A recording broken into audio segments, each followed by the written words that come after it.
Hello guys, C. Rupal Jain is back for making international taxation easy for you and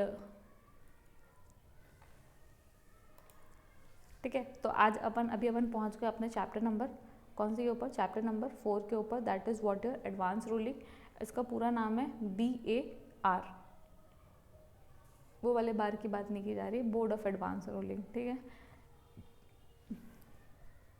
तो आपका chapter का पूरा नाम क्या है, बार, बोर्ड ऑफ एडवांस रूलिंग, ठीक है। अब एडवांस रूलिंग कब की जाती है, जब आपको एडवांस में रूलिंग चाहिए किसी ट्रांजैक्शन के बदले, तब एडवांस रूलिंग ली जाती है। ध्यान रखना, जब आपको एडवांस में रूलिंग चाहिए, एडवांस में डिसीजन चाहिए किसी भी ट्रांजैक्शन के लिए, तो एडवांस रूलिंग ली जाती है। अब सबसे पहला पॉइंट जो है वो क्या बोलते हैं, नॉन रेसिडेंट की एप्लीकेंट कौन कौन जो है वो जा सकता है क्या बोलते हैं एडवांस रूलिंग के लिए। तो पहली बात जो है, जो नॉन रेसिडेंट है, जो कि ट्रांजैक्शन करने वाला है या प्रपोज टू अंडरटेक, मतलब जो ट्रांजैक्शन कर चुका है या करने वाला है, तो वो बंदा जा सकता है, ठीक है। दूसरा, अगर कोई रेसिडेंट बंदा है जिसको नॉन रेसिडेंट की टैक्स लायबिलिटी डिटरमाइन करनी है, लाइक एग्जांपल TDS एक्सेट्रा, उसको TDS में कुछ डाउट है कि कितना रेट डिडक्ट होगा, क्या डिडक्ट होगा, तो उसके लिए वो एडवांस रूलिंग में जा सकते हैं। तीसरा ये है कि नोटिफाइड कैटेगरी ऑफ पर्सन, तो यहाँ पर बोलते हैं कि resident person whose tax liability exceeds 100 crore, income में नहीं, टैक्स लायबिलिटी जिसकी 100 करोड़ एक्सीड कर जाती है, तो वो बंदा जो है वो एडवांस रूलिंग में जा सकता है, ठीक है, मतलब बहुत ही हाईफाई बंदा है। अब दूसरा है कि रेसिडेंट और कैटेगरी ऑफ नोटिफाइड पर्सन, तो नोटिफाइड पर्सन कौन है, PSU, तो चौथे केस में कौन जा सकता है, PSU जा सकता है। और लास्ट वाला है आपका रेसिडेंट या नॉन रेसिडेंट, जिसको ऐसा लगता है कि क्या इसको क्या बोलते हैं, इम्परमिसिबल अवॉइडेंस अरेंजमेंट तो नहीं बना देंगे, मतलब कि ट्रांजैक्शन जो है वो इम्परमिसिबल अवॉइडेंस अरेंजमेंट तो नहीं है, मतलब इसमें गार्ड तो नहीं लग जाएगा, तो ये पांचवें केस में वो बंदा जा सकता है। पहले केस कैटेगरी में कौन है, नॉन रेसिडेंट, रेसिडेंट जिसको टैक्स लायबिलिटी में डाउट है नॉन रेसिडेंट की। थर्ड इज योर रेसिडेंट जिसकी 100 करोड़ से ऊपर की टैक्स लायबिलिटी है। Fourth is PSU and fifth is गार वाला पर्सन जा सकता है, ठीक है। अब यहाँ पे 3 डब्बे लिखे हुए हैं फर्स्ट सेकंड थर्ड में, तो फर्स्ट सेकंड थर्ड के लिए जो कैटेगरी ऑफ केसेस है फीस की, वो ये है, अगर आपका ट्रांजैक्शन जो है वो 100 करोड़ एक्सीड नहीं करता है, इन एग्रीगेट जो वैल्यू वो 100 करोड़ एक्सीड नहीं करती है, आप तो 100 करोड़ रखते हैं, तो आपकी फीस कितनी है, 2 लाख रुपए, तो इसलिए वो रेड वाले में मार्क है, ठीक है। सेकंड है ट्रांजैक्शन जो आपका 100 करोड़ से एक्सीड कर रहा है, बट 300 करोड़ है, तो आपकी फीस कितनी है, 5 लाख रुपए। और थर्ड केस है ट्रांजैक्शन 300 करोड़ से एक्सीड करते हैं, तो आपकी फीस कितनी है बार की, 10 लाख रुपए, ठीक है। अब रेसिडेंट कैटेगरी अगर PSU जा रहा है तो फीस है 10,000, और अगर गार वाला कोई पर्सन जा रहा है तो भी फीस कितनी है, 10,000। तो यहाँ पर फर्स्ट सेकंड थर्ड के लिए ये वाली फीस है, उसके बाद फोर्थ के लिए सिर्फ 10,000 है, और फिफ्थ के लिए भी सिर्फ 10,000 है। आई होप ये जो है आपको क्लियर है, ठीक है। अब आते हैं अपने नेक्स्ट पॉइंट के ऊपर, तो क्या बोलते हैं क्वालिफिकेशन वगैरह जो है वो यहाँ पर आपका इसका जो है वो नीचे आएगा, और ये जो है वो पहले वाला क्वालिफिकेशन था AAR का, जो कि एप्लीकेबल नहीं है अभी, ठीक है। अब नेक्स्ट है vacancies not to invalidate the proceeding. Next point बोलता है कि वैकेंसीज जो है वो प्रोसीडिंग्स को इनवैलिडेट नहीं करेगी। मतलब मान लो कि जो बोर्ड का कॉन्स्टिट्यूशन है, जो बार के बोर्ड का कॉन्स्टिट्यूशन है, वो उसमें जितने मेंबर्स होने थे उतने मेंबर्स नहीं है, कि जो जो जिस डेजिग्नेशन के मेंबर्स होने थे उस डेजिग्नेशन के नहीं है, तो उस कारण से जो रूलिंग आई है वो कभी भी इनवैलिड नहीं होगी, रूलिंग हमेशा वैलिड होगी, ठीक है। उसके बाद नेक्स्ट क्या बोलते हैं आपका procedure for receipt of application, कि बेसिकली एप्लीकेशन करने का और इसका प्रोसेस क्या है। तो सबसे पहला है कि एप्लीकेशन रिसीव्ड, कैसे एप्लीकेशन रिसीव होगा, यहाँ पे आप सब जगह R की जगह बार आ जाएगा, क्योंकि R जो है वो चला गया, AR चला गया और बार आ गया, तो वो पहले बात तो बार जो है वो कॉपी भेजेगा किसको, CIT को, PCIT को, ये जानने के लिए कि जो ये केसेस हैं वो पेंडिंग तो नहीं है, और रिकॉर्ड्स जो है वो मंगवाएगा, ठीक है। उसके बाद सेकंड है आपका एक्सेप्टेंस और रिजेक्शन, कि एक्सेप्टेंस और रिजेक्शन जो है वो उसका किसका होगा, एप्लीकेशन का।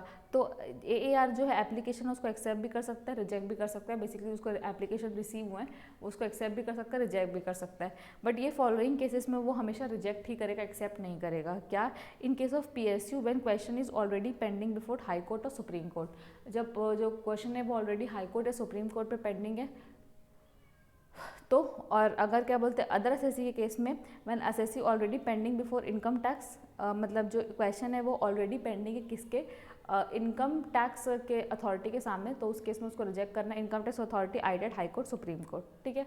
तो पहले वाले केस में PSU के केस में सिर्फ हाई कोर्ट और सुप्रीम कोर्ट, और बाकी वाले केस में IT authority, ITAT, high court and supreme court, ये वाले केसेस, ठीक है। उसके बाद थर्ड, अगर आपका क्वेश्चन जो है वो determination of fair market value किसी प्रॉपर्टी का, तो उसलिए तो भी आपको वो रिजेक्ट हो जाएगा।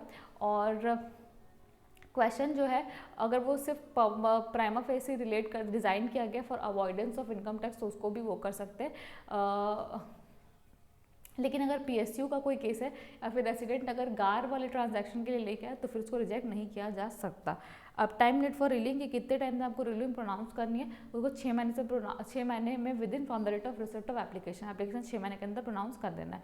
Forward to CIT and PCIT, तो कॉपी ऑफ रूलिंग जो आपको सीआईटी और पीआईसीटी को पीसीआईटी को भेजनी है, और जो कि साइन होगी कौन से मेंबर्स ऑफ बार से। उसके note, if application is made by PSU for matter which is pending in IT authority और आईटेट और IT authority shall wait for the decision of AR और बार। मतलब अगर कोई मैटर है जो पेंडिंग है आईटेट में, आईटी अथॉरिटी में, जो बार में या एआर में चला गया, तो उनको वो मतलब वो जो मैटर है उसके लिए उनको क्या बोलते हैं वेट करना पड़ेगा। ठीक है। अब जो रूलिंग है वो किसके ऊपर एप्लीकेबल होती है, तो एप्लीकेंट के ऊपर, जो ट्रांजैक्शन के ऊपर, और income tax level up to CIT तक के लेवल के लिए एप्लीकेबल होती है। एडवांस रूलिंग जो वॉइड हो जाएगी जब आपका लॉ इन फैक्ट चेंज होगा और जब फ्रॉड और रिप्रेजेंटेशन से आप जो है रूलिंग वो ले रहे हो। ठीक है।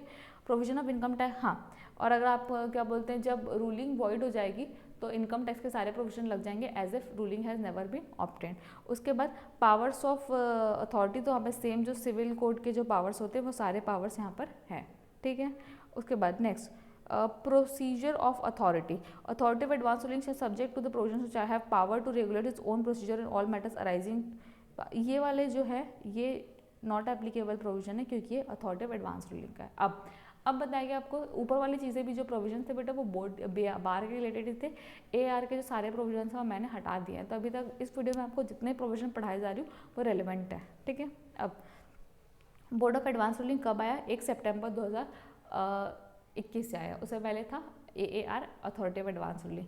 अब क्या बोलते हैं इसमें क्या होंगे, 2 मेंबर होंगे not below the rank of CCIT से मतलब नीचे नहीं होंगे, और जिसको जिसको नॉमिनेट किया जाएगा बाय द बोर्ड। और जो बार की जो अपील है वो डायरेक्ट कहाँ पे वो होगी, हाई कोर्ट में जाएगी। ठीक है। मतलब बार का डिसीजन अगर आ जाता है किसी भी रिस्पेक्ट में तो फिर सीधा डायरेक्ट जो है वो कहाँ पर जाएगा, हाई कोर्ट में जाएगा। ठीक है।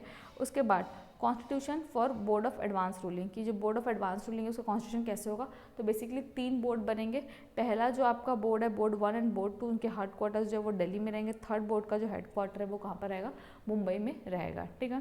Restrictions on appellate authority, resident SSC के not pursue the both the remedies. हाँ, मतलब एक बंदा जो है वो 2 रेमेडीज नहीं सकता, मतलब इनकम टैक्स एक्ट और बार दोनों में नहीं सकता, उसको एक चूज़ करना पड़ेगा। और अगर वो बार में जाएगा तो फिर वो इनकम टैक्स की जो अपील है उसको विड्रॉ करना पड़ेगा। ठीक है।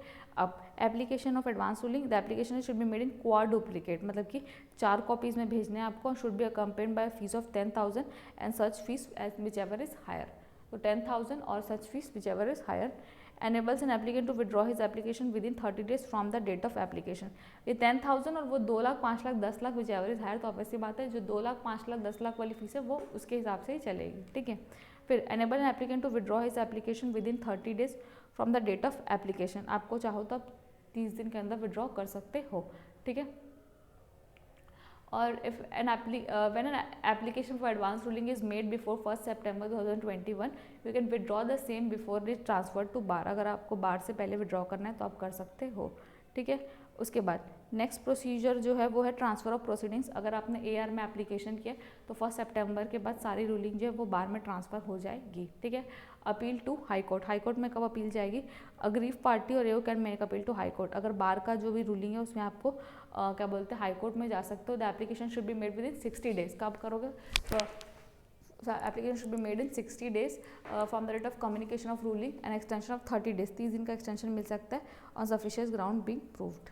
ठीक है। I hope authority of advance ruling आपका चैप्टर पूरा खत्म हो चुका है। बहुत छोटा सा चैप्टर है और इसमें जो है बहुत ही सिंपल सी चीज़ें आती है, तो इस चैप्टर को आप ज़रूर करके जाइएगा। And please like share subscribe comment down below the video if they like the video. Thank you.